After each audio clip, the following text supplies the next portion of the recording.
This takes me back to my set at World Club Dome in Germany this year. I don't think I even played it there. I heard a few other DJs playing it and I just remember being there in that stadium. I'm about to give you my musical top 12 of 2022 and I'll get real personal with it. I'll count down to my absolute number one, which will for sure be a surprise to you. And man, I have such strong memories of this year for each and every one of these tracks. Hey, what's up? This is Laidback Luke, DJ and producer. This year, wow, flew by. Hit me with a like right now if you agree as well. There were so many great releases this year, but to narrow it down, I really needed to dive into the feels and memories that certain tracks have for me. And that gives for nice little stories I need to share with you right here. Let's dive straight into my number 12 for this year, and it's my own release. At number 12, it's Laidback Luke and Eva Simmons' Flexin. For the whole of 2021 I had been working towards a houseier sound and it resulted in this. Streaming number wise, it wasn't the biggest hit ever, but what counts for me most importantly is that I'm proud of it. I remember being on Zoom with Eva Simmons throughout the pandemic as we started forming this track, and it was really nice to reconnect with her and finish it off, pushing it out into the world. And it's the perfect track for fitness playlists and your gym playlist. So if you didn't hear it yet, make sure to check it out and add it. At number 11, it's Chocolate Puma, Beyond the Sky. This one will forever remind me of that 30-hour travel I did to Jakarta to the Dragonfly Club for their anniversary, where I got to play it out, and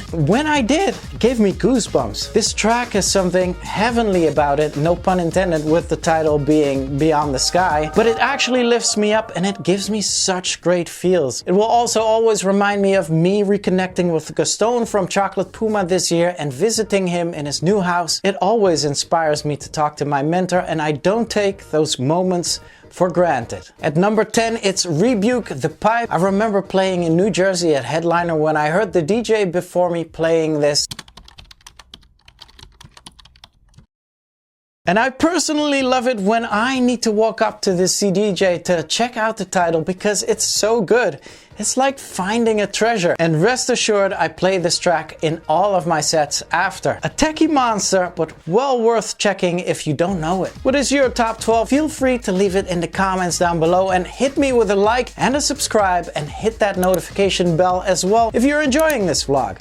Let's get to my number 9. It's Eli Brown, Believe, and this is one of those tracks as well where the DJ played it and I needed to check out what it was. More specifically, it was Cedric Gervais who was playing this during the epic back-to-back we had at my Mix Mash pool party this year. Magical vibes when Cedric Gervais dropped this track, and it will forever take me back to that exact moment. Number 8 is Diplo and Miguel, Don't Forget My Love, the Laidback Luke VIP remix. If you don't know it, don't worry. This one never officially came out and I never really handed it out either, but what a weapon this has been in my sets. This was me, totally getting back to me and my own sound this year.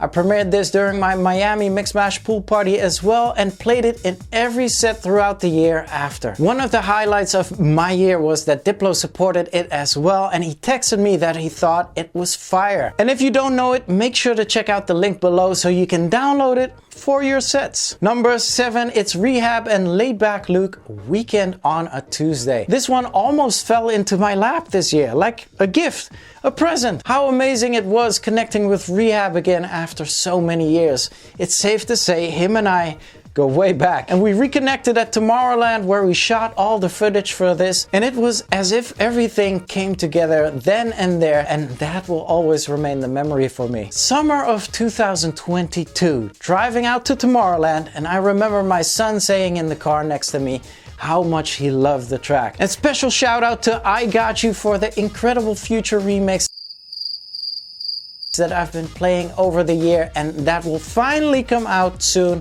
so make sure to keep an eye out. We are on the verge of diving into my top 5 here, and don't go anywhere. After I announce my number 1, I'm going to do some special shout outs to tracks and artists that should have been in my top 12 but didn't make the cut just yet. Number 6, it's Laidback Luke and Gian Varela, Juan Meloko, the Vest Bros remix. Staying with my epic 3 weekender experience with Tomorrowland this year, this remix will always hold that memory for me. I played this remix towards the end of every set and it instantly takes me back out into the sun with the crowd in front of me on that glorious main stage with goosebumps while I was playing the classics.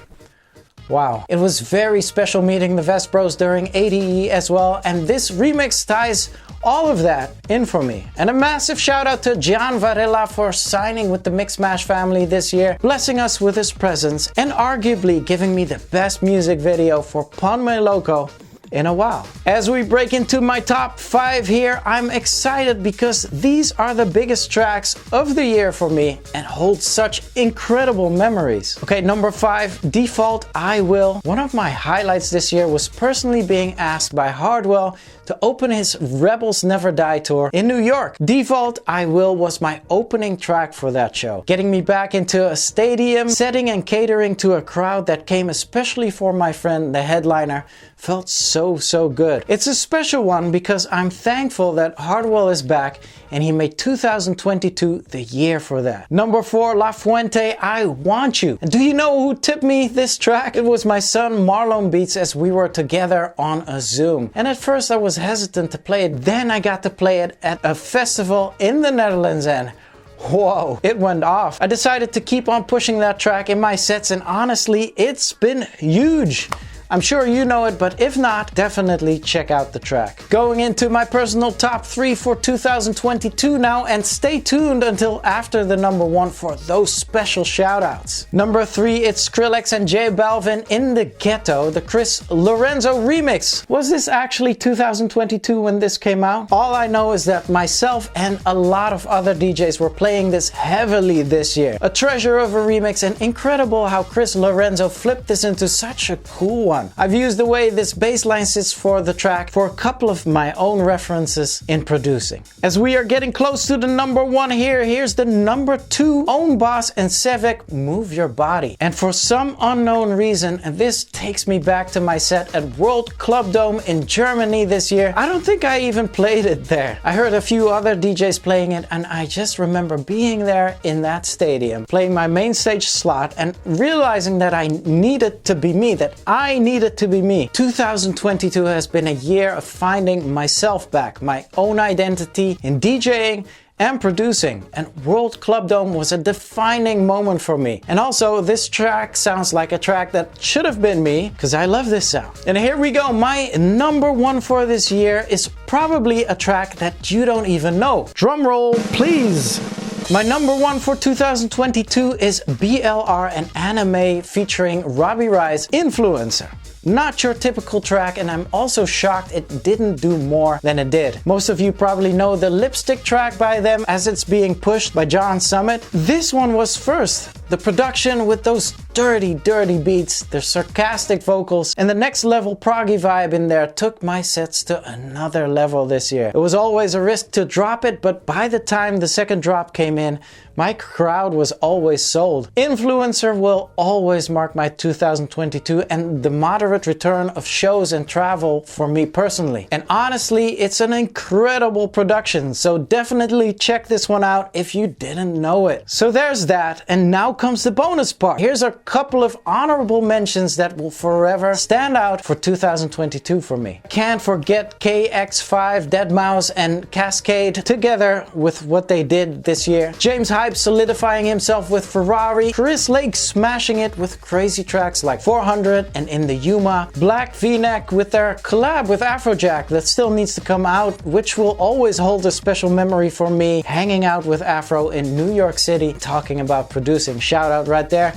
And my collab with Sunnery James and Ryan Marciano and Ed Graves on Got Me Hypnotized. Dom Dolla's Miracle Maker, Odd Mob left to right with that incredible groove, and Sandro Silva and Wiwek with Told Ya, the 2022 version which I played out a lot. What a year. what a year. If I forgot your track and didn't mention you, keep grinding. I have a ton of respect for you. Just so you know, it's always amazing to look at the highlights and wrap up a year like this. If you want to dive deeper into my memories of Tomorrowland 2022, make sure to check out this vlog. And don't forget the vlog I made about DJing at Hardwell's concert. Watch it right here. A ton of highlights on a personal level for me too this year, but I'll make a short about that and will notify you soon. So please click that bell and don't forget to like and subscribe, and I will catch you back here for the next one. Until then, L's up.